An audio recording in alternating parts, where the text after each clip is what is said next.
It's Marty McFly, you know. It's Teen Wolf. There's something impish about him, and yet he's not annoying. It was an innate comic timing that he has. He's as daring as he is talented. You know, I don't want to be totally Pollyannish about it. It sucks. It's a drag. I didn't want to be, you know, a professional sick person. He took something so devastating and said, okay, I can make a difference here. Michael J. Fox is next on Biography. Nothing to lose. Leads you to where you are today. I believe in storytelling. It's gonna make you a star. I'm still trying to figure that out. I know around here I might appear like a pretty clean-cut guy, but at home, forget about it. Complete lunatic. He defined his young career, and perhaps even a decade, as the conservative Nixon-worshipping teenage capitalist on the 80s TV hit Family Ties. God, I look good. Women found him very attractive, and men or women were not put off by him because there was something slightly bumbling about him. Yes, he would step on you to get your job, but you still kind of liked him in there. I saw him develop a real fine comic timing. How he could take one joke and he could get 3 laughs out of it. She kissed me. A big one. Nearly tore the ligaments in my neck. By the age of 21, Fox had achieved a stunning level of success, a hit TV show, and the lead in the #1 movie in the country.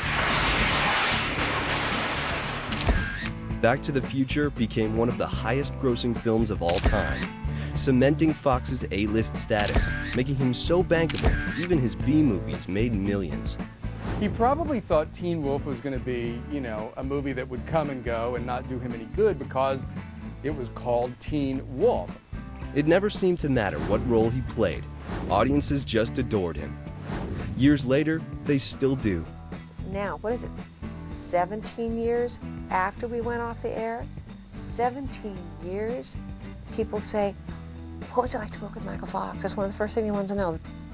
You like seeing Michael J. Fox be successful. Like, you don't mind it because he's not the tallest guy. He's not the best looking guy, but he is good looking. I mean, he's not going to make you resent his success. You know, you want to see him do well. Doc, you don't just walk into a store and buy plutonium. Did you rip that off? So many people come up to me, somebody did today in fact, and said, you ever talk to Michael? How's Michael? They love him.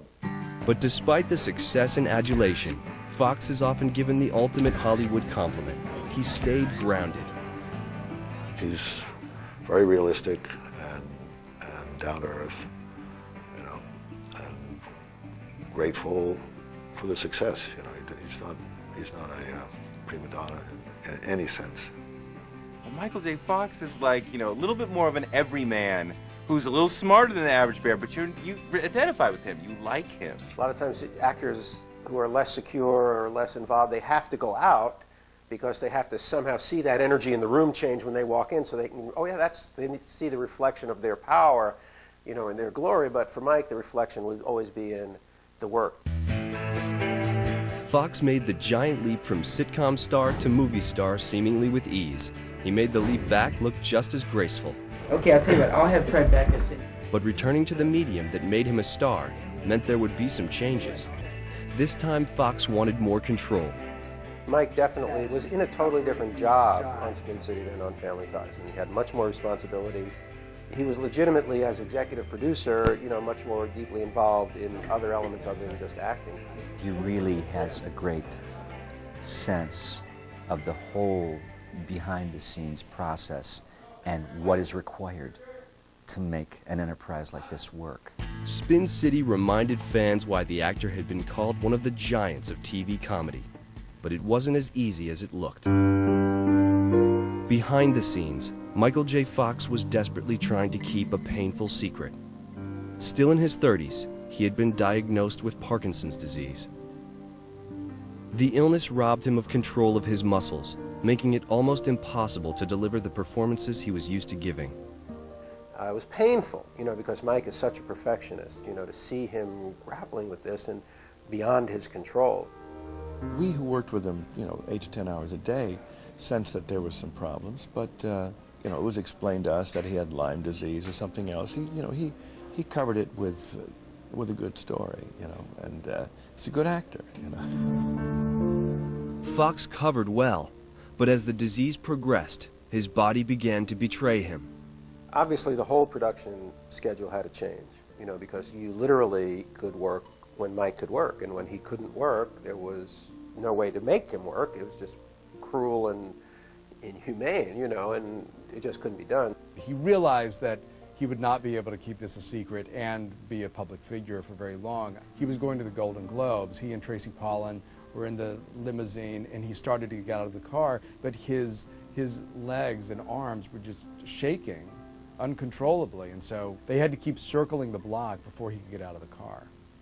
Fox made the shocking announcement in 1998 and became the public face of Parkinson's disease, using his enduring charm and his powerful celebrity to raise awareness and cash for an issue that to him is a matter of life or death.